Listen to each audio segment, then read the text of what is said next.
in a time of genius and a time of blood. A bastard child grows into a man, servant of kings, survivor in a land of assassins. He builds an extraordinary legend in a place where life is cheap, skilled in the mechanisms of war and the workings of power. He creates the timeless masterpiece, the brilliant invention, and survives another day, veiled in secrecy, marked by genius, and driven by his own code of survival and success. A man for all seasons, and a mystery for the ages.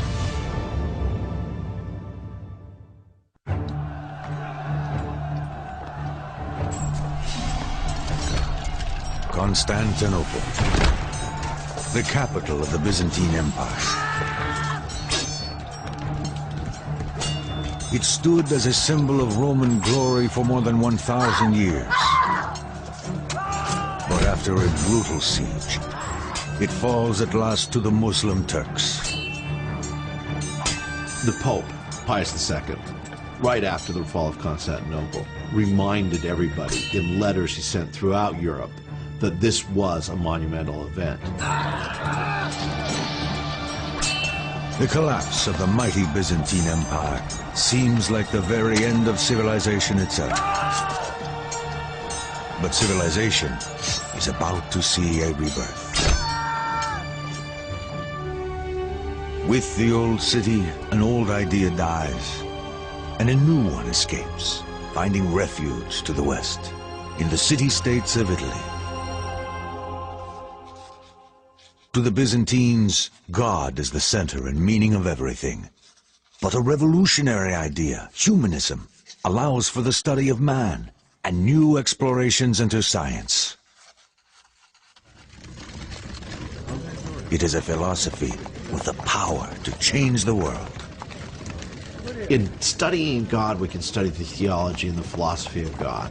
But in studying man, we can study biology, zoology, anthropology, technology, sciences of all different types. Humanism transferred man's focus to man.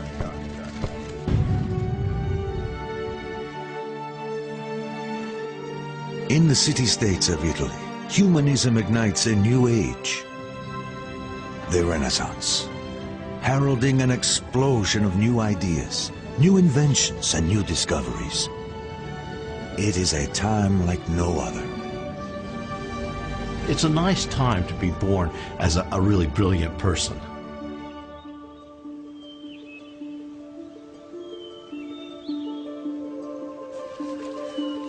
In a small rural town in Tuscany, a young boy discovers the world. Almost from the beginning, the mysteries of nature fascinating. He grew up in the countryside outside of Florence, and he seems to have been able to find all kinds of animals and plants and insects. But young Leonardo has no real place in the world, no future. He is the bastard child of a respected notary and a poor farmer's daughter. He lives in his father's house, while his mother is left to marry a man of her own class. His mother married, sometime after Leonardo was born, a local guy who is known through what seems to be a nickname, Attaccabriga. The fighter, the quarreler, the guy with the fists. They probably lived locally. It's not inconceivable that Leonardo would have had some access to her, but it's equally possible that Leonardo's family kept him away from these other people who were of a different social station. Young Leonardo enjoys a comfortable childhood with his father and stepmother. But because of his illegitimate status, his prospects look bleak. It's sort of like a second-class family membership. Legal offspring, obviously, are going to inherit the family estate, as well as follow the father into the family business. Leonardo is disqualified in some measure from that. Leonardo! Sì, madre. Torna a casa, immediatamente. Ma perché devi sempre fare di tutto un gioco? Destined for life as a tradesman, he cannot even take his father's name. He is known as Leonardo from Vinci. His family will spend no money on his formal education. You can sort of imagine what it must be like to have been considered illegitimate in an age when being illegitimate really meant something. There were, professions that were closed to you. You were constrained greatly by that, by something completely beyond your control. Faced with his illegitimacy, young Leonardo begins to develop a code to push beyond all expectations, past all obstacles.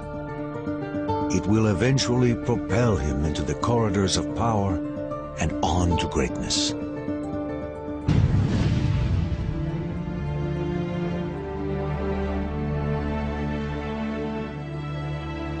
In his teens, Leonardo moves with his father to Florence, a city driven by perilous politics. In this thriving place of commerce and beauty, one family stands at the center. A family whose importance to Leonardo will grow as he matures. The Medici. The Medicis are in charge of Florence because they were the bankers early on, and they gained control of Florence. And even though it was a republic and somebody should be voting for them, they controlled all the votes. The Medici, rich and very powerful, are the most important patrons of the arts in Florence. Yet in spite of their power, the Medici bankers can never rest easy. Assassination is common, as rival banking families compete for the city's wealth. I mean, if you look at some of these paintings just of the Renaissance leaders, they're wearing what looks like studs on their clothing. No, they're wearing cloth-covered armor. L'interesse è difficoltoso, come avevamo discusso. E allora onoratelo col vostro sigillo. They're scared to death that they're going to get knifed in the streets. The Medicis keep a poisoner on staff at all times. I mean, what's going on? In a society governed by fear, suspicion breeds a brutal form of justice. Any accusation, personal or political, can be lodged anonymously through the tamburo. This dangerous box throws a dark shadow on Leonardo's future. Once a citizen lodges a charge, the authorities investigate. Even the innocent are shamed, and the guilty severely punished.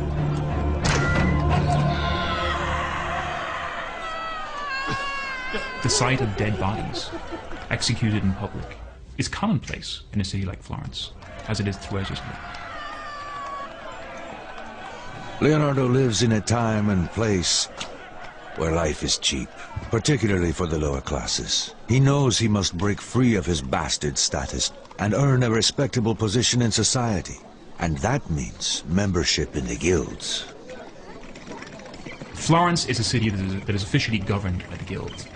It's been that way since the end of the 13th century. The government of Florence is drawn from the most powerful guilds. The guilds are professional trade unions, but most are closed to a bastard like Leonardo. It seems quite clear that he didn't have any kind of formal schooling, which would have been the norm if he had been a legitimate child of his father rather than the illegitimate son that he was. For Leonardo, it is difficult to gain entry to even a lower non-professional guild. His one hope rests in his talent and the help of his father's well-placed friend. Tu devi essere Leonardo. Ti stavo aspettando. Tuo padre pensa che hai del talento.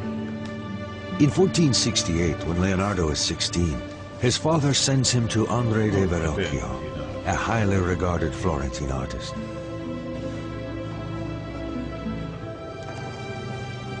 This is how you do things in Florence. You get referrals from your relations, your neighbors, your extended network of clients and friends. This kind of personal referral is how you, in a certain way, break the practice of training your own son in your own line of work. Verrocchio agrees to take Leonardo as an apprentice, to give him the experience he needs to one day gain admittance to a guild. Here, Leonardo first comes to understand the connection between art and power. The Medici, the ruling family of Florence, often commissioned paintings from Verrocchio. Verrocchio was certainly the person you would think of in Florence towards the end of the 15th century. You know, if you want a painting, you go to Verrocchio. As Leonardo becomes part of the workshop, he realizes he can push beyond his social limitations. His code emerges, stronger now. If circumstances hold you back, always find another way to achieve your goals. But beyond the doors of the studio, Florence is entering a dangerous time. Even as the Medici family patriarch, Piero de' Medici, lay dying, enemies plot to steal control of his family's fortune. Piero, ti senti un po' meglio? Solo la morte può recarmi conforto adesso. All the wealth and prestige of the Medici could quickly come undone as plots against their very lives are quietly prepared.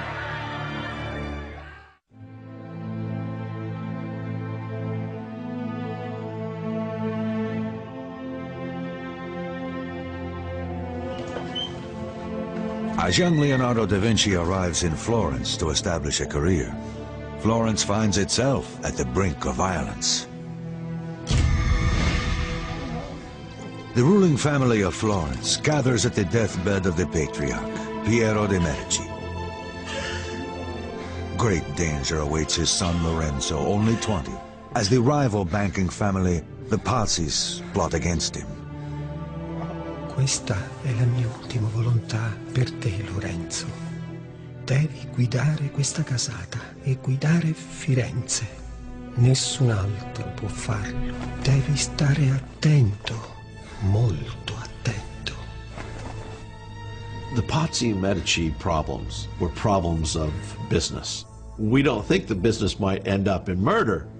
Maybe not the business outside of the underworld or the Sopranos or something along those lines, but this is what was happening. If you were a leader, your life was in danger. The Pazzi family hungers for the Medici's power and wealth. They will do anything to seize it for themselves.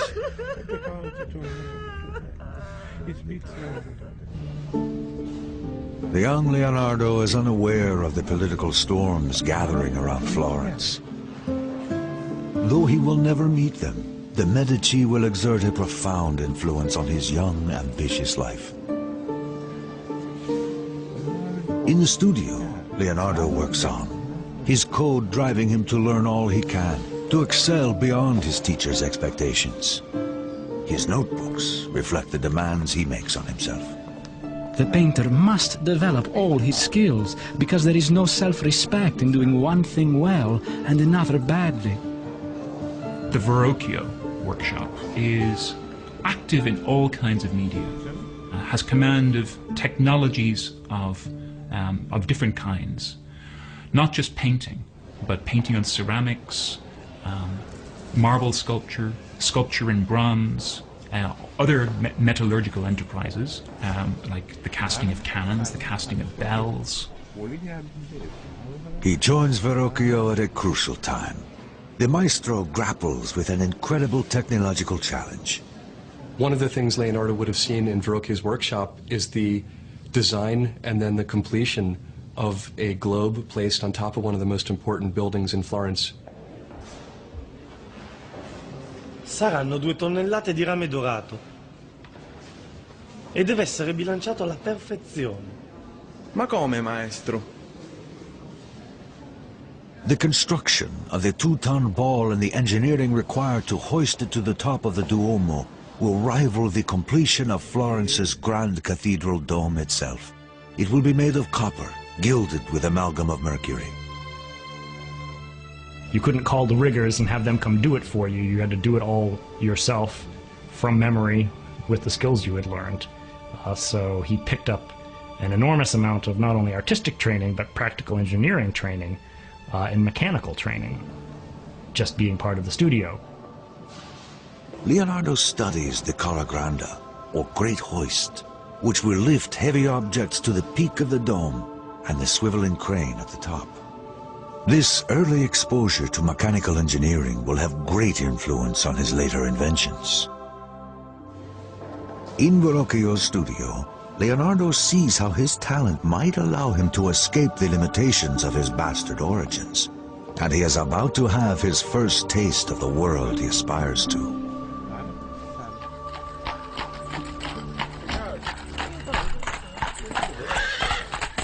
Verrocchio and his students are invited to bring their best work to the Medici Palace to prepare for a visit from the influential Duke of Milan. According to 16th century Italian biographer Giorgio Vasari, Leonardo has already distinguished himself. The greatest of all Verrocchio's pupils was Leonardo da Vinci, who, beside beauty and grace, had a power of intellect that whatever he turned his mind to, made himself master of. Leonardo, portalo a me! In the grand house, the young men will see how wealth and beauty come together in the homes of the very powerful. An inspiring lesson for all of them. But the arrival of the Duke of Milan provides an even greater inspiration for Leonardo. As the Duke, the patriarch of the Sforza family, parades into Florence, Leonardo watches from the cheering crowds. Like Leonardo, the Duke is an outsider with no pedigree, and yet he is at the pinnacle of power. The Sforzas in Milan, they are actually the descendants of condottieri, of mercenaries, who at a certain moment in time moved from being hired soldiers into actually marrying into the political lineages and then actually coming into control of Milan. Leonardo cannot help but be inspired. In the Duke, he sees a man who has overcome his common origins, achieving influence and success. To do the same, Leonardo knows he must use every advantage he has. He was supposed to be extraordinarily handsome, very concerned about his looks, always dressed very well, supposed to be enormously strong. They said he could bend horseshoes with his bare hands. People just immediately liked him when they met him because he had this kind of undefinable quality to him that made people be attracted to him. And that's also a quality that is described in Leonardo's art. Though it is too early for Leonardo to know it, his fate and his future will hinge on the Sforza family as he uses his charisma and his talent to build a better life.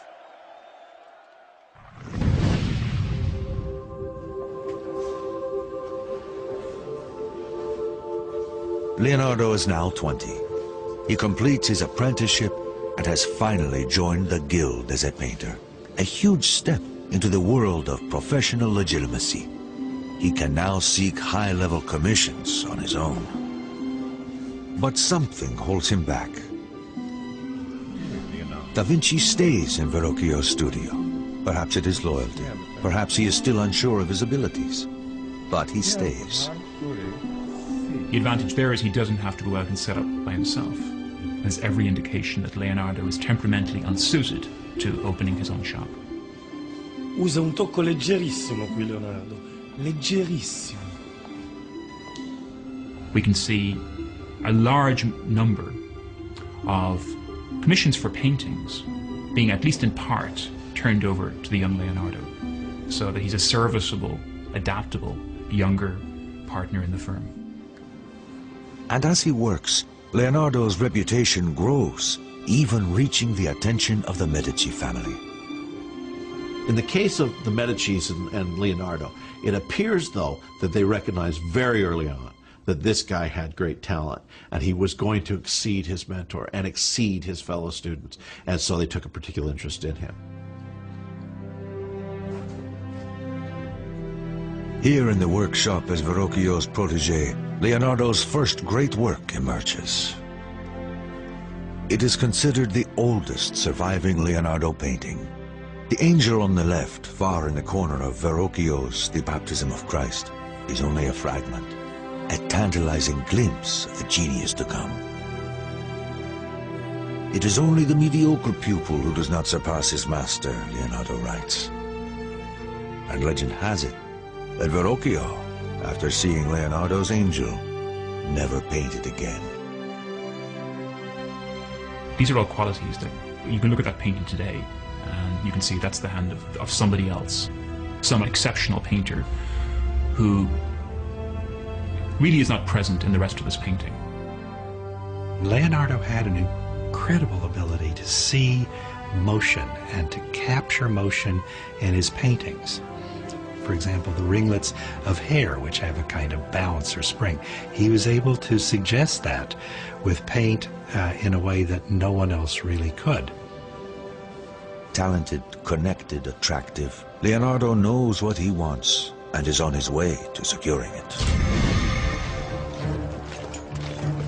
But the jealousies and envy of others, anonymous voices and accusations will put at risk all that he has built and threaten to send him back to oblivion.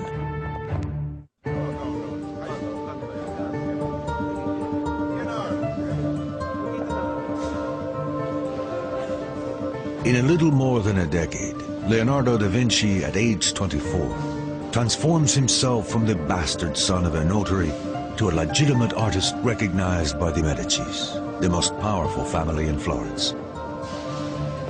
Florentines are very competitive.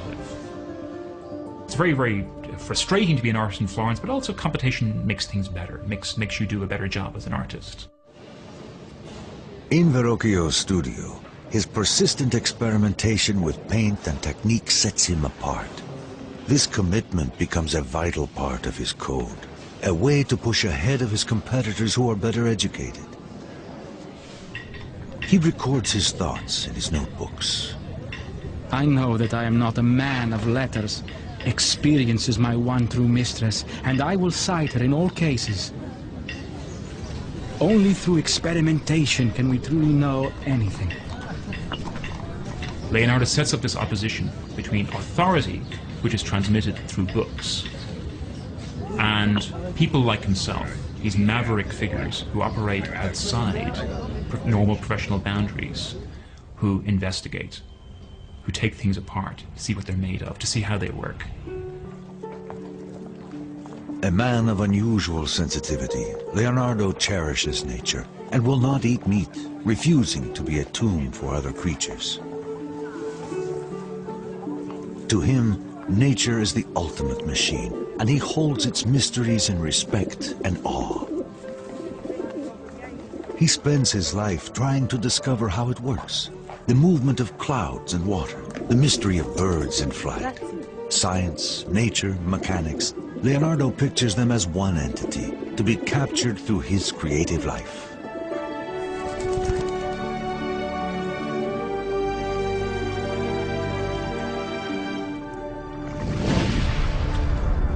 Nature is one thing, human nature is something else. The success that has lifted him above his bastard status has also earned him envy and resentment. Dark forces move against him. Oblivious to any danger, Leonardo throws himself into new experiments to understand the nature of light and shadow. He examines the fall of candlelight on fabric and how the human eye records it. His notes reveal the importance he places on these studies. Nothing can be recognized without light and shade. It is only through the eye, the window of the soul, that we can truly understand the complex workings of nature. He would have these casts made of draped fabric and move the lights around, set the candles in one position, look at the shadows, sketch it out, move nothing else but the light, to somewhere else and then sketch the exact same piece of fabric again that hasn't moved. The only thing that has changed is the interplay of light and shadow on it.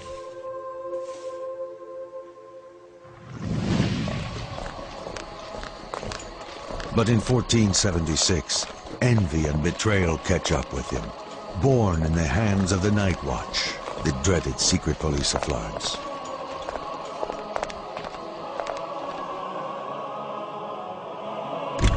Messer Leonardo da Vinci. Siamo delle guardie notturne. Siete accusato di crimini contro Dio. Dovete venire con noi. At 24 years old, Leonardo is anonymously accused of sodomy with a 17-year-old male prostitute. For repeat offenders, there could be prison terms and execution. The official penalty for sodomy was burning. It was to be burnt to death. The humiliation is brutal. Nothing, he writes, is to be feared so much as a damaged reputation. The fact is, it does affect him. He was a proud individual. He's a proud young man. He knows he's going someplace. And a charge like this could really have set back his career. But at the trial, no evidence is brought against him. No witness is presented. The charges are dropped. The cruel act of an anonymous enemy. But dark days are just beginning in Florence. Political storm clouds gather as deadly forces move against the Medici. Florence is nearly surrounded by the territories of the Pope, which extends south to the city-state of Naples and north to Ferrara.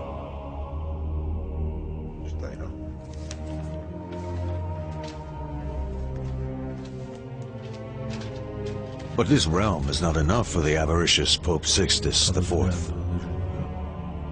The Pope conspires to expand his power into northern Italy, into the lands held by the Medici.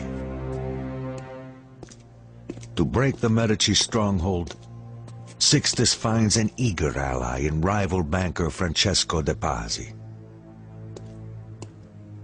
Ed io, Francesco de Pazzi, presterò a voi I soldi necessari ad estendere le terre papali. The Pope transfers his accounts into the coffers of the Pazzi family bank. But the Pazzi want more than the papal account. They want the Medici out of the way. Forever. The Medicis needed money in their banking system. The Pazzis needed money in their banking system. And when the two of them were vying for what little amount of money there was in Italy that was not already spoken for, that's when problems occurred. And that's when we get to violence.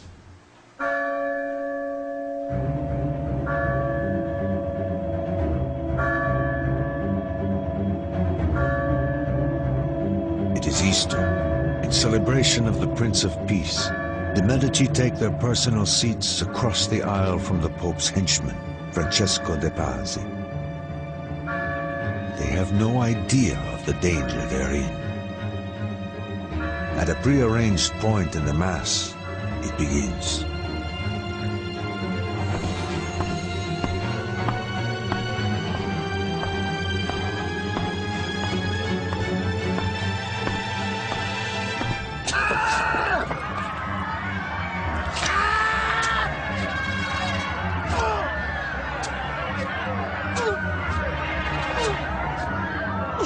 Young Giuliano de' Medici gets stabbed savagely 19 times and bleeds to death on the cathedral floor.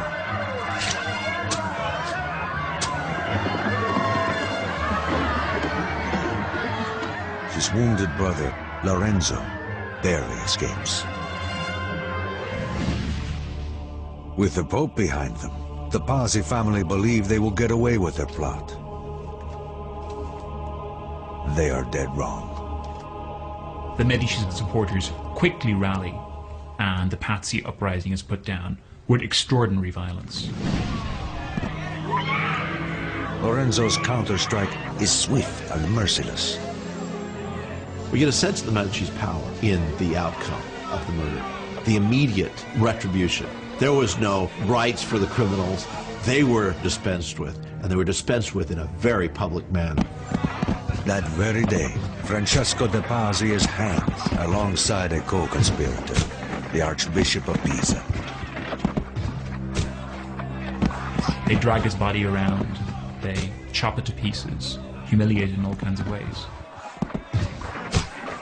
This is familiar in ways that we find hard to imagine. But the Medici have not finished. One assassin is still at large. Weeks later, Bernardo Baroncelli, the murderer of Lorenzo's brother, is finally captured and hanged before an enthusiastic crowd. Leonardo da Vinci is there. Here's the young Leonardo drawing this hanging corpse and writing underneath who it is and exactly what he's wearing. That's one of the first things we have of Leonardo. Leonardo makes the famous drawing of Baroncelli hanging on the gibbet. The bodies of condemned criminals is commonplace in a city like Florence, as it is throughout Italy. Violence and murder taint the very air of Renaissance Italy, and it will continually color Leonardo's work. Two messengers race to Florence, carrying deadly news. The Pope has excommunicated Lorenzo de' Medici in retribution for executing the Archbishop of Pisa. He dispatches the army of Naples to force Lorenzo to surrender. This is a big army. This is something that is going to be difficult to defeat, and difficult to defeat without a huge amount of economic loss and loss of lives and societal upheaval.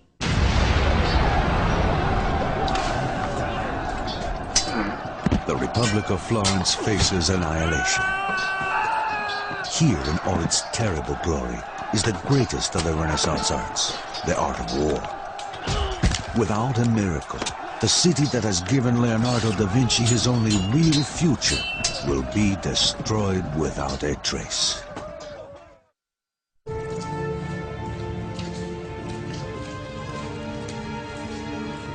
Messer Leonardo da Vinci. Arrested on trumped-up sodomy charges, Leonardo da Vinci endures a damaged reputation.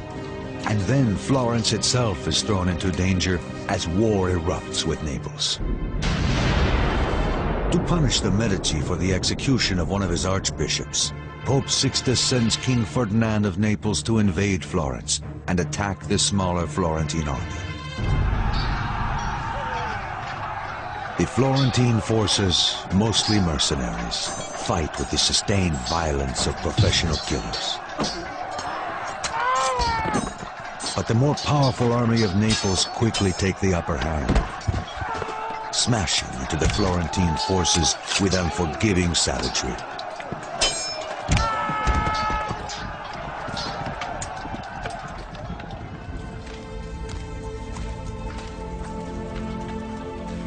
In the terrible aftermath, it is clear to Lorenzo that the city's plight is desperate. His troops are being cut to pieces. He must find a way to end this war and somehow save Florence. It seems the larger political landscape may provide Lorenzo with a way out. The Muslim Ottoman Empire, greatly feared by the Christian Europeans, has threatened the entire peninsula for some time. Florence, Naples, and the Papal States are all at risk. In a bold and dangerous move, Lorenzo travels to confront King Ferdinand of Naples, face to face, attempting to convince him that the Italian states should be unified against the Turks, rather than fighting each other. If he fails in his mission, Florence is finished. Se una bombarda colpisce a segno in linea diritta 10 braccia. The risk was significant. He could have died. He could have been taken hostage while he was gone. He could have been replaced by usurpers. Intrigued but unconvinced, the king has him arrested while he considers the proposal. Back in Florence, Da Vinci, like everyone else, is caught up in the tension and anxiety of impending war. He begins designing ladders and other devices for defending and scaling walls. These ladders are designed to carry 2 men. They are also useful for a tower, where you might fear that a rope ladder could be detached by the enemy. It's all engineering, engineering, engineering, because that's sort of the reality of Italy at the time that Leonardo's alive. You have all these different warring city-states, and warfare is a constant fact of life. Da Vinci labors on and waits, putting his active mind to work on defensive fortification and other weapons of war. 3 months pass with no word of Lorenzo de' Medici. In the streets of Florence, the citizens wait in fear. The weeks drag on without news of their leader or their larger fate. The people go about their business as hope dwindles.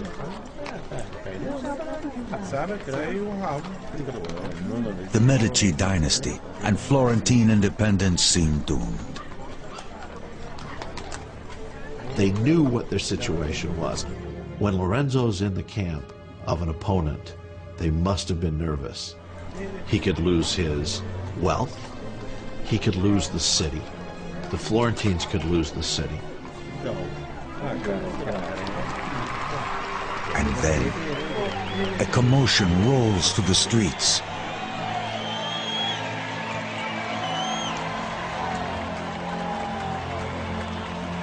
In triumph, Lorenzo returns, having convinced King Ferdinand of Naples to end the war. The crowd celebrates his courage and statesmanship. Lorenzo the Magnificent has pulled Florence back from the brink.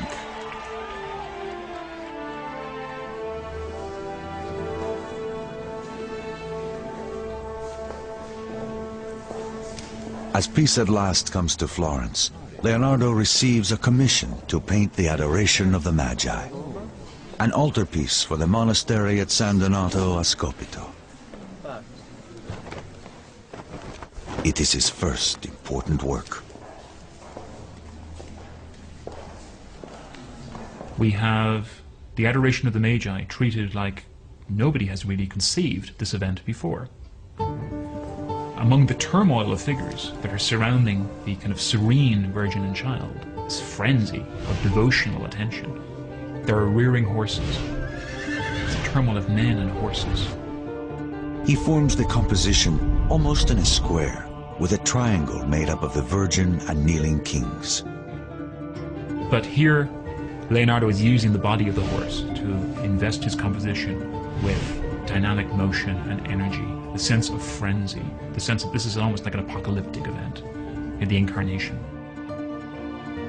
Tantalizingly, some scholars think the standing figure of the young man on the bottom right may be a self-portrait of the young Leonardo.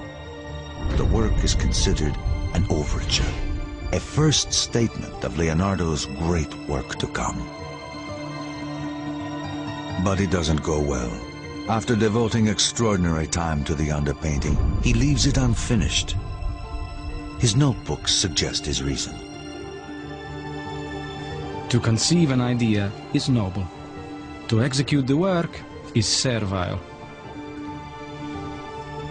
Somebody who's intensely curious, restless, doesn't like to stay at one thing. The point at which something's ready to be finished is the point at which it's no longer interesting. He was much more interested in the natural world, in the mechanical world, and only painted occasional paintings when he seems to have had a cash flow problem.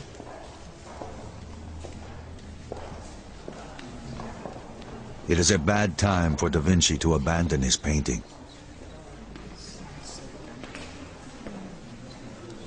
Lorenzo de' Medici is considering artists for a plum assignment, a trip to Rome to help decorate the Pope's Sistine Chapel. It is the kind of commission that a young artist like Leonardo could only dream of, a real chance to shine before the most powerful patrons in Italy. Lorenzo's choice will affect Leonardo's future and shape his destiny, for better or for worse.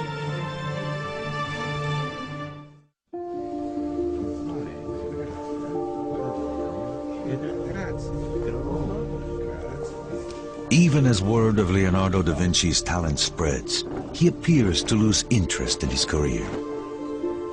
An important commission is not completed. Clients grow angry. And when Lorenzo the Magnificent chooses his finest artists to send to Rome, Da Vinci is not selected.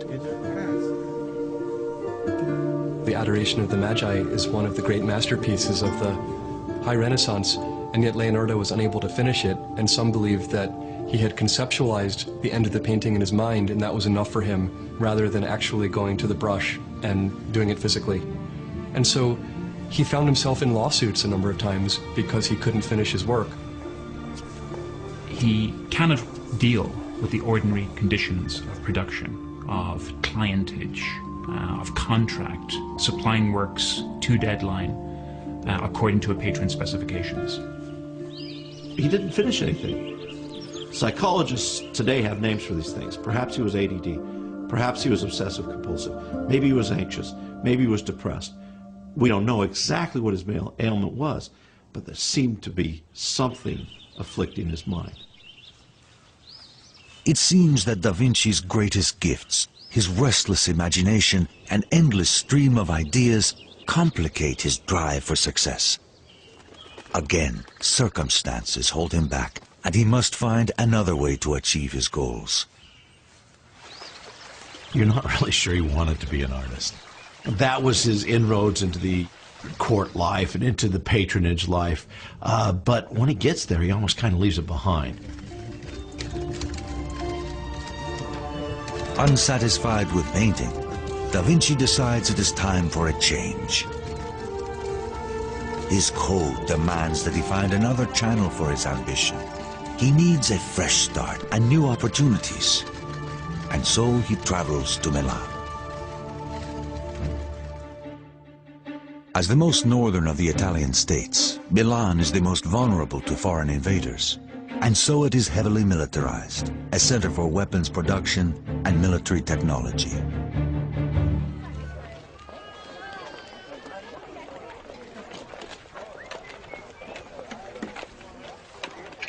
As he moves to the armorer's stalls in the streets of Milan, Da Vinci finds a vibrant city, always on the brink of battle, always ready to defend itself, not just from rival city-states, but from the superpower of France as well. In the tools of war, large and small, Da Vinci sees a future he could not realize in Florence.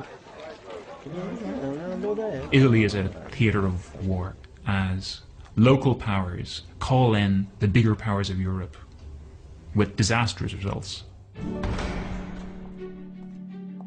In the royal palace of Milan, a letter arrives.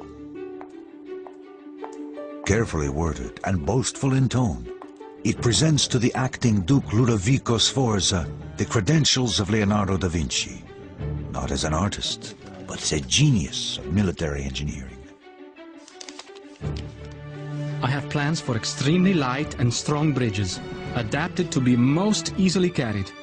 I have plans for making mortars, easy to transport, and able to fling small stones, almost resembling a storm, and creating smoke terrifying to the enemy. Where a bombardment of cannon might fail, I can make catapults and other machines of marvelous accuracy and not in common use. Da Vinci's designs are visionary. His covered assault car is an improvement of an earlier well-known idea, but it will take 400 years before the concept is realized as the modern tank in World War I. Da Vinci describes the machine in his notes. I will make covered chariots, which will be impervious to any body of men-at-arms who try to shatter it when attacking the enemy with artillery.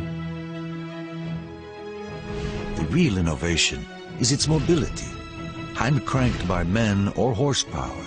The cranks attached to horizontal wheels, geared to the 4 driving wheels. Close examination shows that Da Vinci's design, as drawn, would have the drive wheels turning in opposite directions, An error? Or a means to confuse an enemy that might steal his designs? We have a repertoire of drawings made by Leonardo showing savage-looking instruments of warfare, chariots with scythes that, you know, slash through the flesh of an enemy army. It is an improvement on the old Roman-style chariot by adding an upright lantern gear with 4 huge scythe blades mounted above, like a curved blade helicopter. Da Vinci's design for a cannon shows hundreds of swarming bodies, dwarfed by the colossal bronze gun, and reveals one of Leonardo's obsessions. He loved scale. He loved to speculate and dream about things on a scale just vastly beyond that of the period. So he has these gigantic speculative designs for incredible killing machines.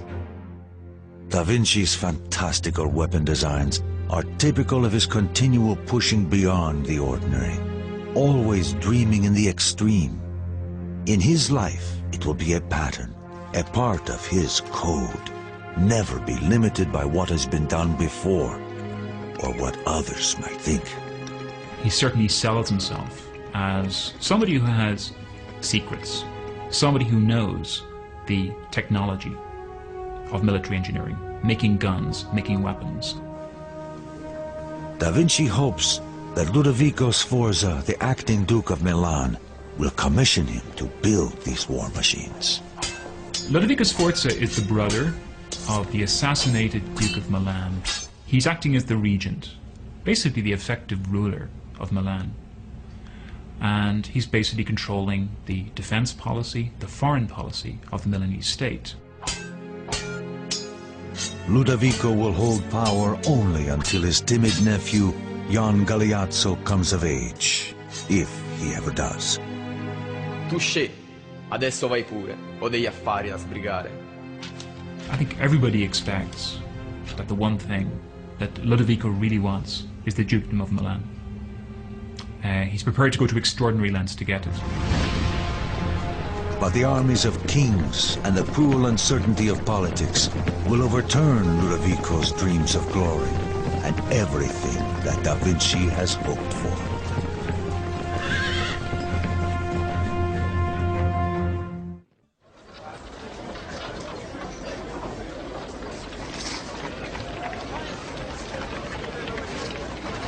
After leaving Florence, Leonardo da Vinci, now 30, arrives in Milan hoping to sell his skills in military engineering to the acting Duke Ludovico Sforza, a shrewd and militaristic noble. He walked away from what would have no doubt been a secure and comfortable living as the society painter in late 15th century Florence. He went instead to the bustling but military, aggressive, politically turbulent city of Milan, up near the French border. At the end of the 15th century, Italy is a theater for war, as the smaller city-states of Milan and Naples struggle to survive against the superpowers of France and the Ottoman Empire, pressing in from all sides.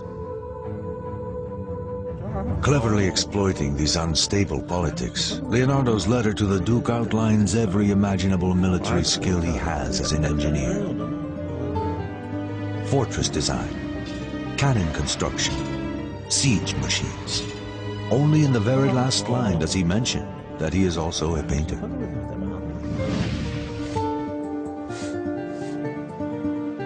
Unfortunately, Da Vinci must set aside his excitement about military designs.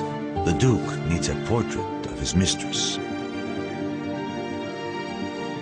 Despite Leonardo's disappointment, the painting becomes one of his most famous and important.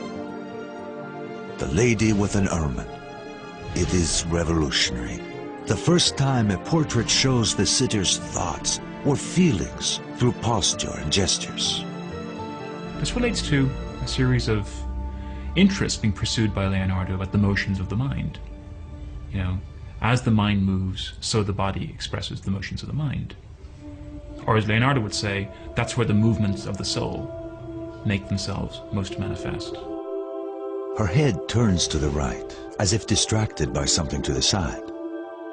The animal as well is tense and alert. Again, Da Vinci's code pushes him to tackle new ideas. He's almost obsessive in his quest to want to know as much as possible about what he's interested in while he's interested in it. Sforza, the grandson of a mercenary, and Da Vinci, the bastard son of a notary, depend on each other to increase their social standing. Guardate da questa parte adesso, signorina Gallerani. È un piacere posare per voi. This is not what he came to Milan for, but he is experienced enough to know that power and opportunity are always close companions. And the enormous Sforza family ego soon presents that opportunity.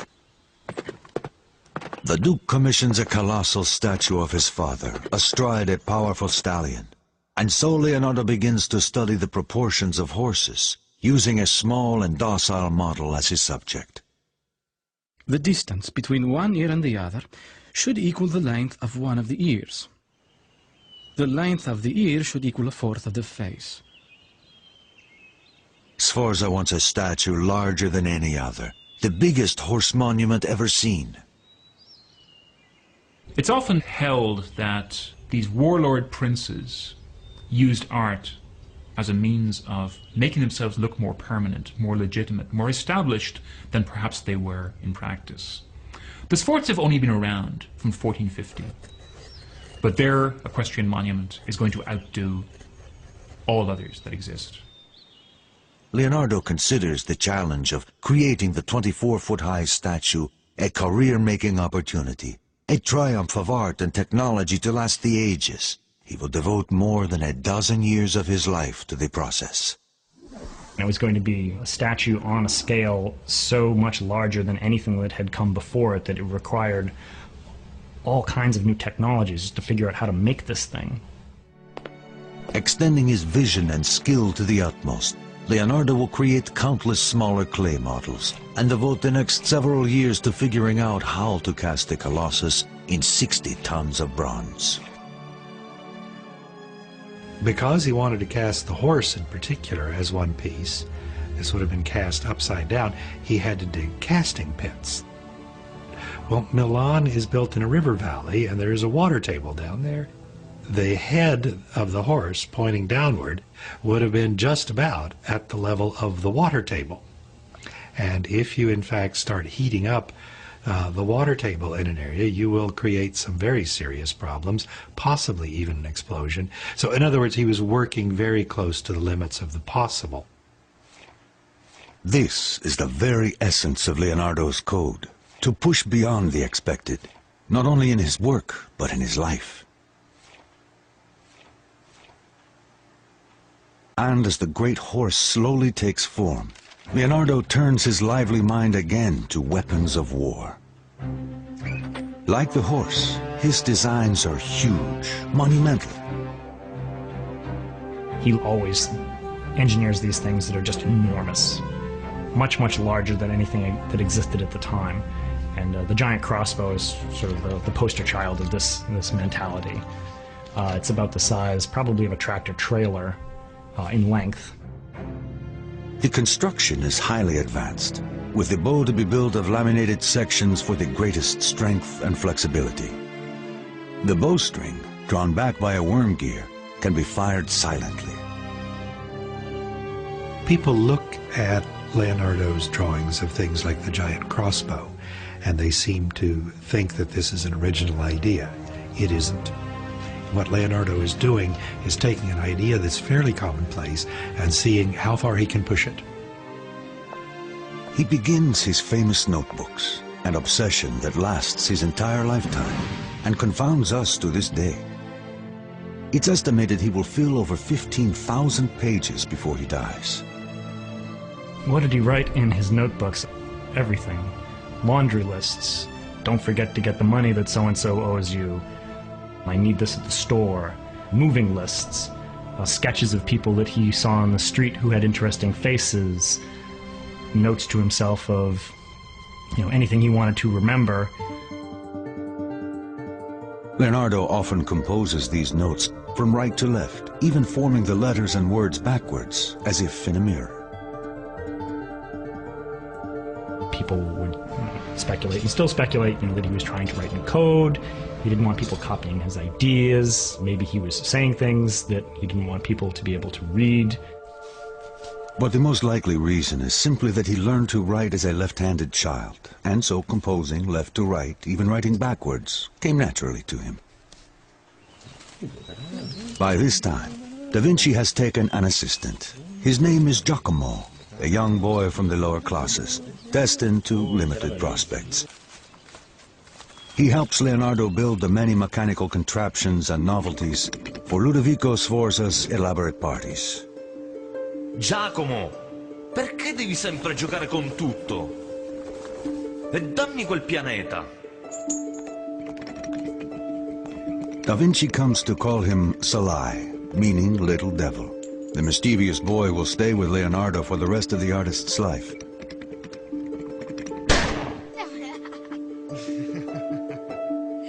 And Salai's name will appear in Leonardo's notebooks more than any other. Salai will be with him on one of the most important days in Da Vinci's life.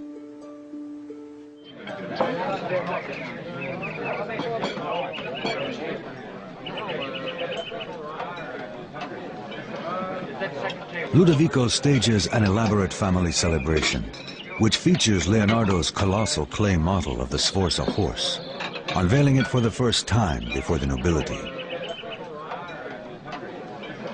The Sforza horse was supposed to be the largest cast statue in the world that was going to, sort of trumpet the glories of the House of Sforza, and also probably secure Leonardo a lifetime position in the court there.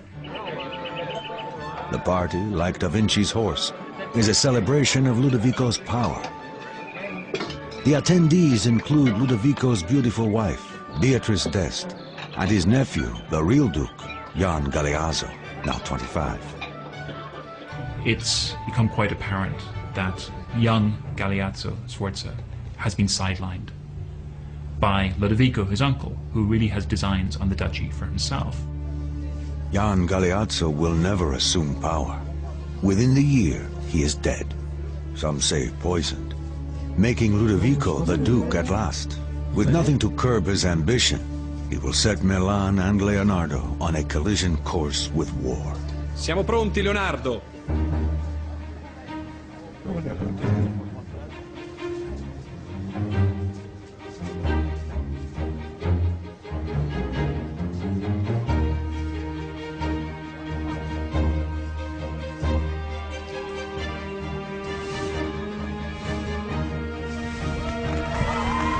Via il telo! In the end, it is all about status, influence, the magnificent Da Vinci horse, and Ludovico's dangerous ambition.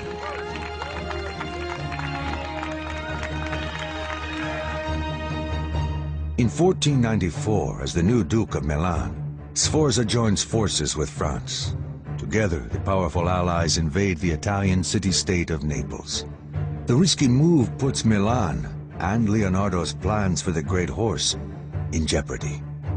It came down to the necessities of the day, being that there was very little metal, and the Duke of Milan had the choice of casting cannon or giving this metal to Leonardo to make a statue. He chose to, do the expedient thing and actually look to his own defense. With war on the horizon, the 60 tons of bronze set aside for Da Vinci's great horse is melted in the furnaces of Milan and poured into cannon molds. Leonardo remains stoic.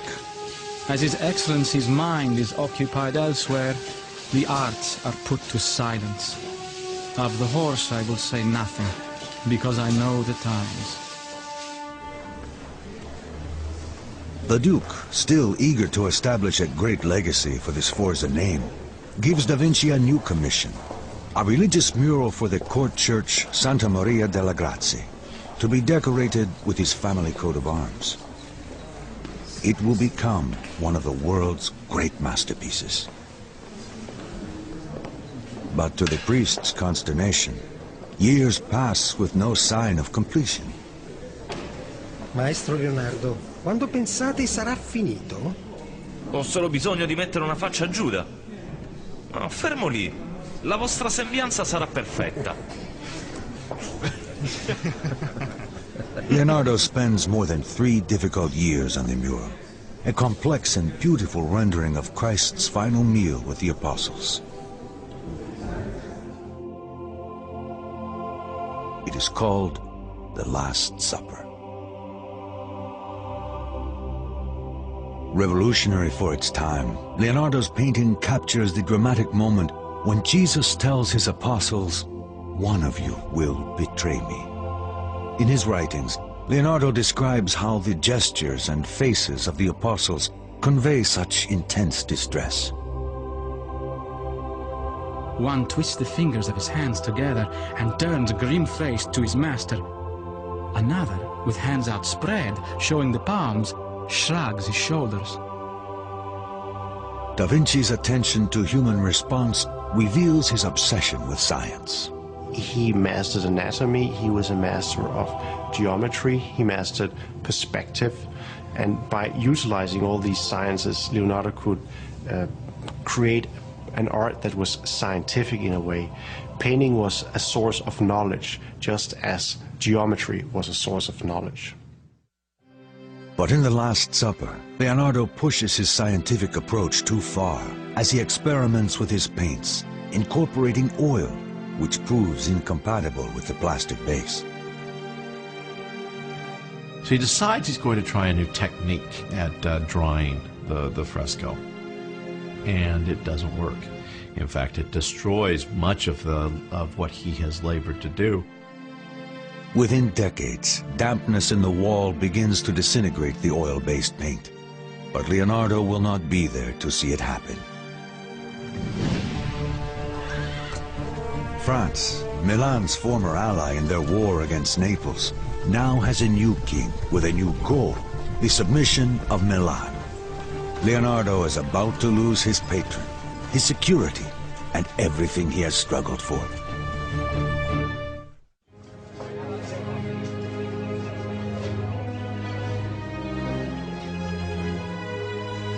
In Milan, Leonardo da Vinci has created some of his most important work. He spends 17 years in the court of the Duke Ludovico Sforza, realizing his own dreams of success. As Leonardo nears the age of 50, the political winds change. Sforza's former ally, France, abruptly invades Milan. Da Vinci at once loses his patron and his security. His notes reflect his reversal of fortune. The Duke has lost his state, his property, and his freedom. None of our great enterprises will come to pass. The occupying French army, bent on annihilating any sign of the Sforzas, used Da Vinci's epic sculpture for target practice.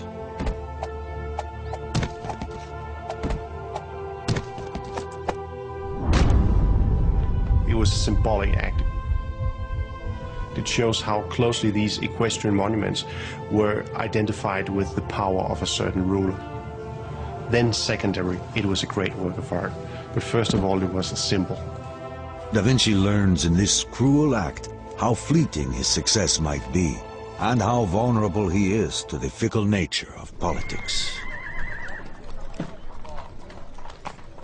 Saddened by the loss of the great horse, an aging Leonardo leaves Milan with his faithful apprentice Salai.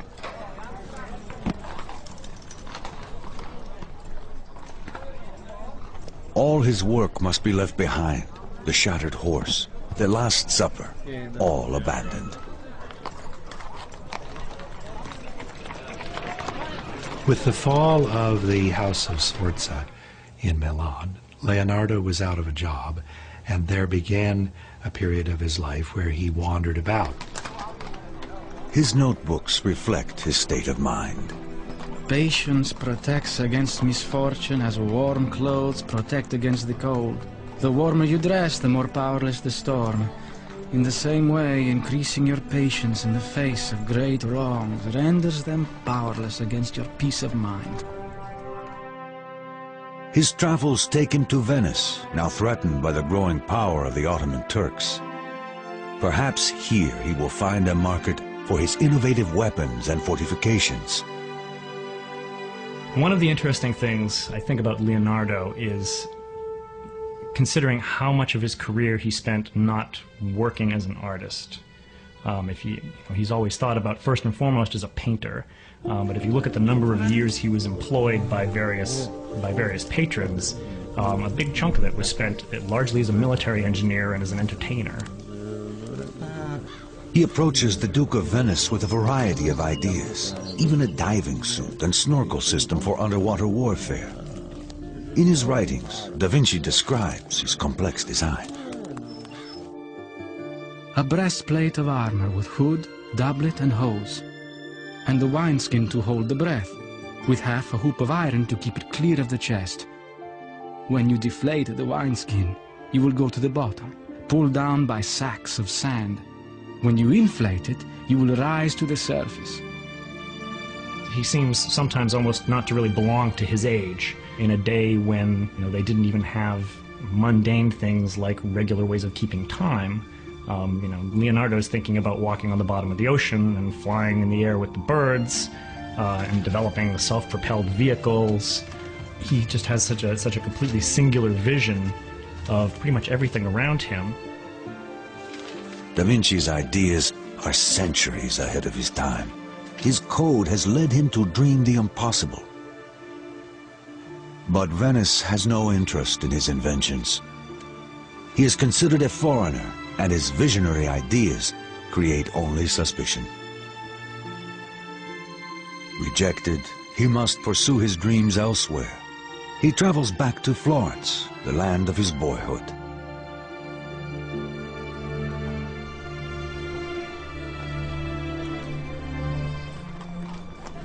It had long since come to my attention that people of accomplishment rarely sit back and let things happen to them. They go out and make things happen. But Da Vinci's confidence will soon be challenged. The Florence of his youth has changed. Though he is still recognized as a great artist, someone newer and younger has captured the city's imagination. His name is Michelangelo Buonarroti, a brash young artist of only 26 whose talent is astonishing. Leonardo despises him. Artists of the Renaissance were extremely competitive with each other and with themselves. Tough, disheveled, and arrogant, Michelangelo defies Leonardo's expectations of the courtly artist. In his notes, Da Vinci voices his disgust. The sculptor's face is covered with paste and all powdered with marble dust, so that he resembles a baker. His house is dirty and filled with chips and dust of stone.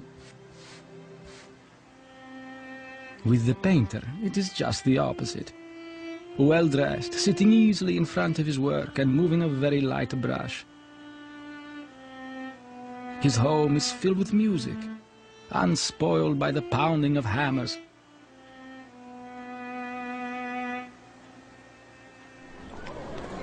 The simmering hostility between Leonardo and Michelangelo quickly becomes public. One day, as Michelangelo approaches on a busy street, Leonardo defers a question about the writer Dante to the passing sculptor. Chiedi a Michelangelo. Lui ha letto Dante.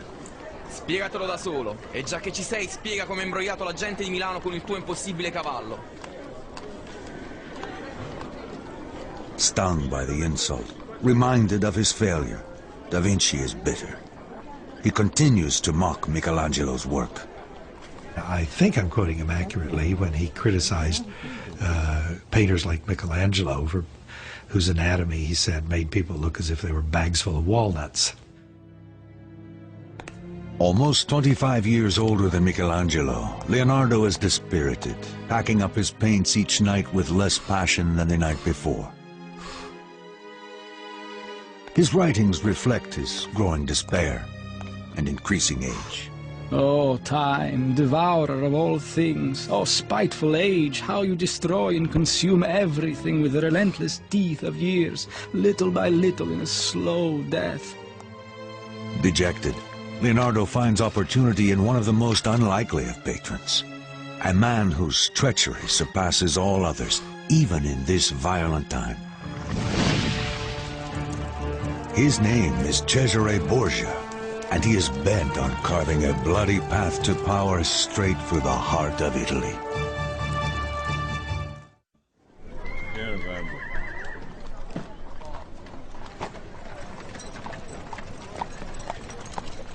Having lost the work of 17 years, a disheartened Leonardo da Vinci eventually returns to Florence, only to find himself challenged by a much younger rival, the great artist Michelangelo. His notebooks reveal that even in the face of all this, his code demands that he push on. Obstacles cannot crush me. Every obstacle must yield to stern resolve. He whose gaze is fixed on a distant star will not falter. In 1502, Da Vinci finds an unlikely opportunity in Pope Alexander and his bastard son, one of the most dreaded tyrants of the age, Cesare Borgia. Cesare is accused at least of murdering one or two of his sister's husbands and lovers, and maybe his own brother. Cesare himself is portrayed by some as being the devil incarnate, by others as being this great leader. Borgia personifies the corruption and hunger for power that has come to define the papacy. He is ruthless in his attempt to consolidate his father's empire, hoping to one day claim it as his own. One by one, the cities of Romagna and northern Italy fall to Borgia's papal army. Hungrily, he sets his mark on an ever-widening area. But in order to succeed, he needs an edge, someone with new ideas. He turns to Leonardo da Vinci. Ecco le vostre carte. È un onore servirla. He was given the title of Chief General Engineer by Borgia, and so Leonardo probably had a chance to observe the real horrors of war firsthand.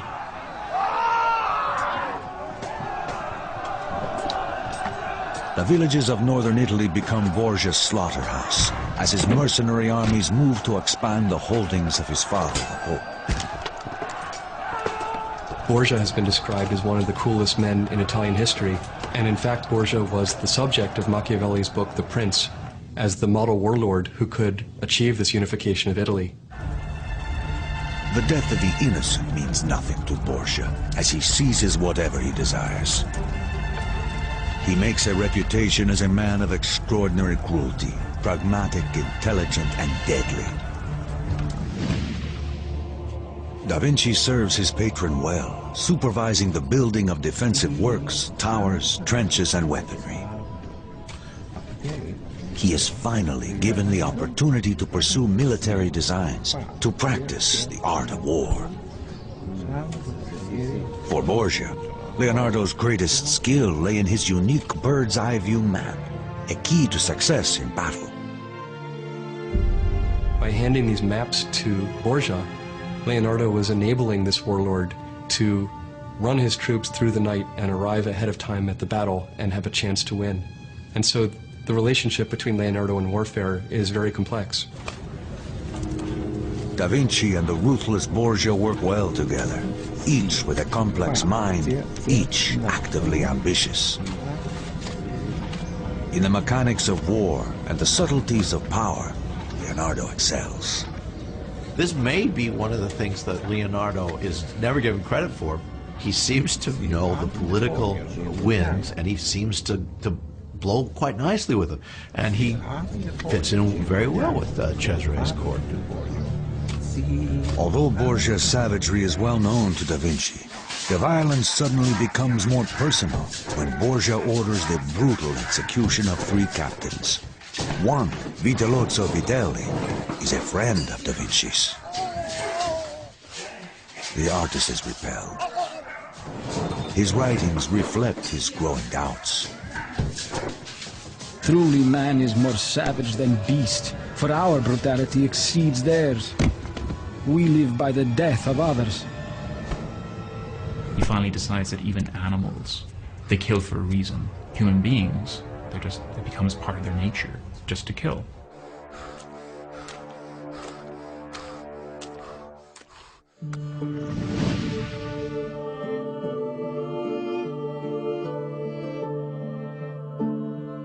Da Vinci leaves the service of Borgia and returns to Florence and the art of painting, perhaps to explore the gentler side of human nature.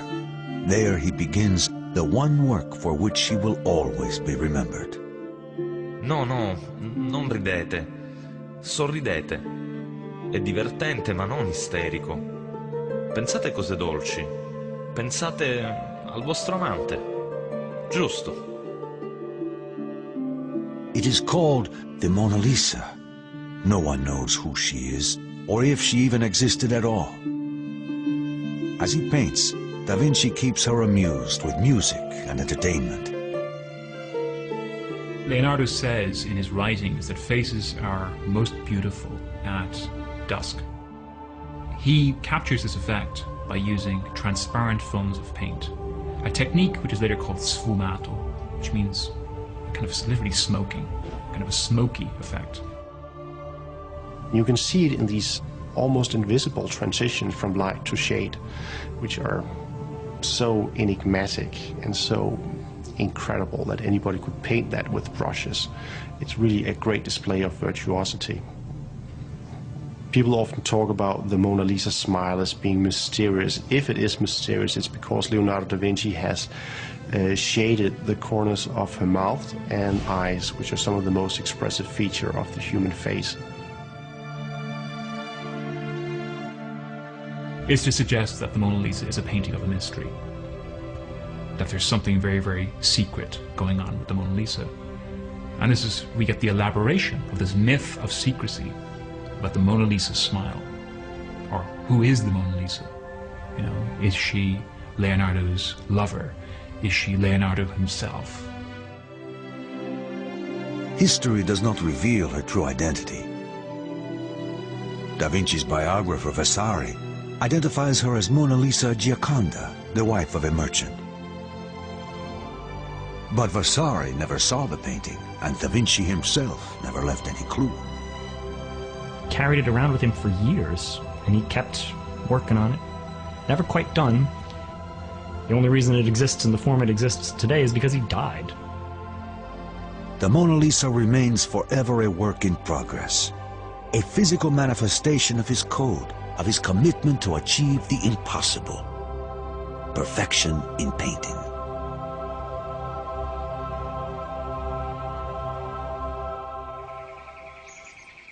Never satisfied, Leonardo's restless mind continues to ponder the world around him. One of his greatest obsessions is the mystery of flight.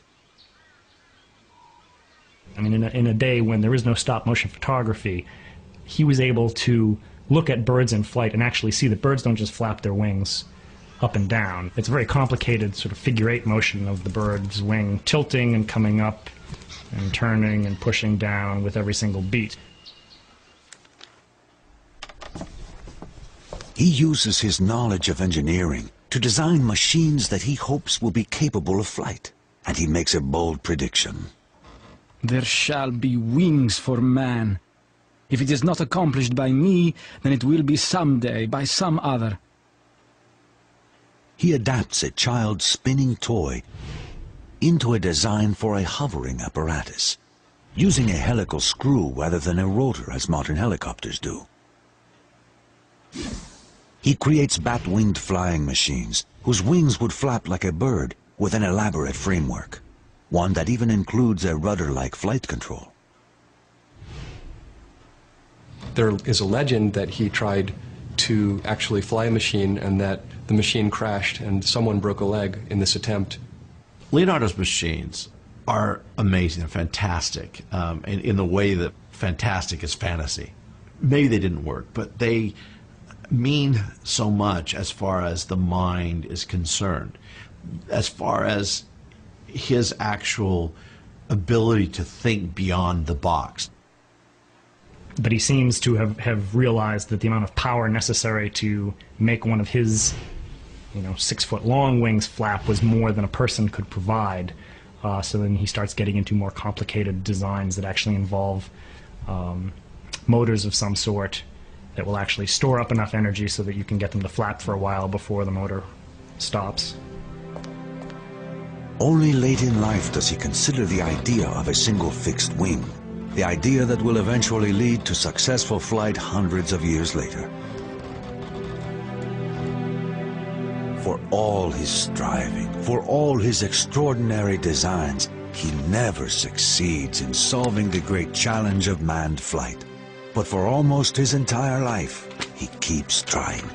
He's a brilliant man, he's a brilliant engineer as far as the theory is concerned. But maybe the practice, maybe the practical part of things, the practical part of engineering, which so often eludes these great thinkers, also eluded him.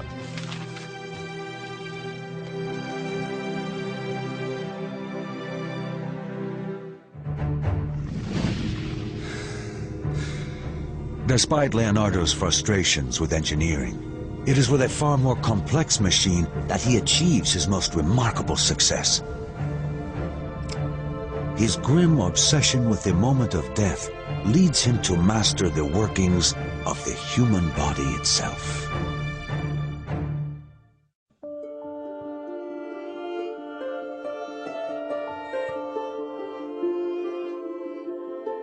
Leonardo da Vinci, now 53, has been working on the most recognized and celebrated masterpiece of all time, the Mona Lisa. He will keep working on it and keep it with him until the day he dies. His obsession with both artistic perfection and technical precision leads da Vinci in a surprising direction.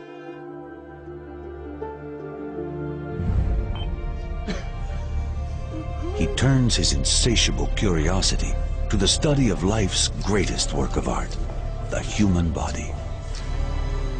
He was interested in anatomy from an early age, probably from his time in Verrocchio's workshop, where artists in Florence were encouraged either to perform dissections, autopsies at a medical school, for example, or they were encouraged, if not to perform them, then at least to observe them. Always fascinated with the human body, he studies the mysteries of death at the hospitals of Santa Maria Novella. Dicono che abbiate vissuto 100 anni. È vero?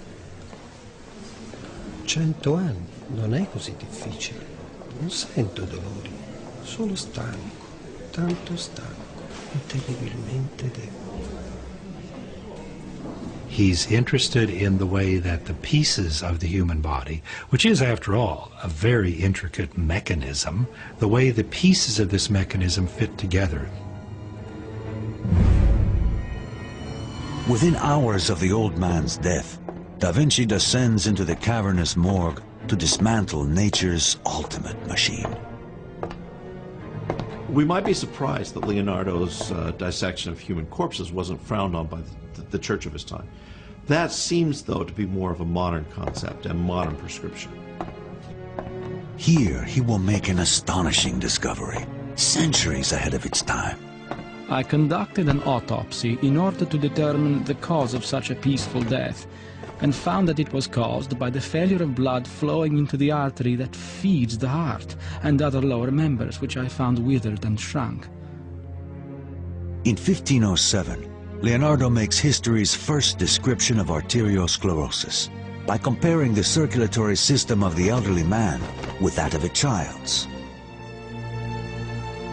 And we have to try to imagine 500 years ago what it would have been like to work on an autopsy without the benefit of good lighting or good preservation of the material. The smell must have been awful. Under challenging conditions, Leonardo invents an entirely new way of seeing.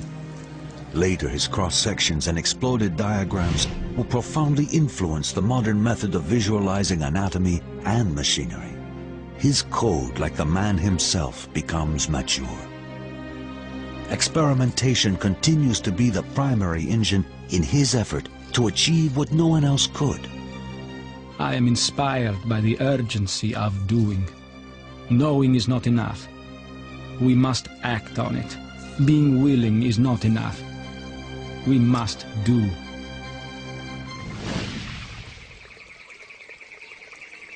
His famous notebooks reveal the extreme scope of his visionary ideas. And yet he never publishes a page of them. Often in his notes you'll see him talking about, I'm going to, do a book on this subject that will lay out this, and this. There was always, a little bit more you could do. There was one more observation you could make, and, time caught up with him. As Leonardo ages, his legacy becomes a casual bundle of documents, a lifetime of genius written onto thousands of bits of fragile paper, including the only image we have of the man himself. There is one image of an old man that's commonly attributed as being a self-portrait, but we don't know. It's completely untitled. It's just a sketch among, millions of other sketches that he did. And what I think is interesting is the extent to which that Leonardo is completely lost to us. Toward the end of his life in 1517, King Francis I of France, a great admirer and collector of his work, invites Da Vinci and his two assistants, Salai and Francesco Melzi, to live on his royal chateau in Clos. Leonardo got his last job, which is essentially being court genius to the King of France. He didn't really have much in the way of responsibilities. The King of France just wanted him as an ornament. The king names Leonardo da Vinci favorite painter, engineer, and architect. Si sta facendo tardi, maestro. Possiamo continuarlo nel mattino. Francesco ed io lo aiuteremo a mettersi a letto. But at 65, Leonardo's triumphs are behind him. A stroke has paralyzed his right arm, and his left hand can no longer paint fine details. He doesn't seem to have had any obligations. Leonardo doesn't seem to have done much in those last few years, except for enjoy life. And he did enjoy life. It was the high part of a very well-deserved retirement, I suppose. Salai, the boy taken on so many years ago, has stayed with Da Vinci, and Melzi has become his student and most trusted companion. So Leonardo, at the time, he has with him the Mona Lisa, a couple of other paintings, all of which he bequeaths to Melzi, who is his apprentice and had been traveling with him for years and years. In 1519, after months of failing health, Leonardo da Vinci passes into history. I think Leonardo is one of these individuals who had a code of success. He didn't measure it in degrees of wealth. He didn't measure it in degrees of popularity.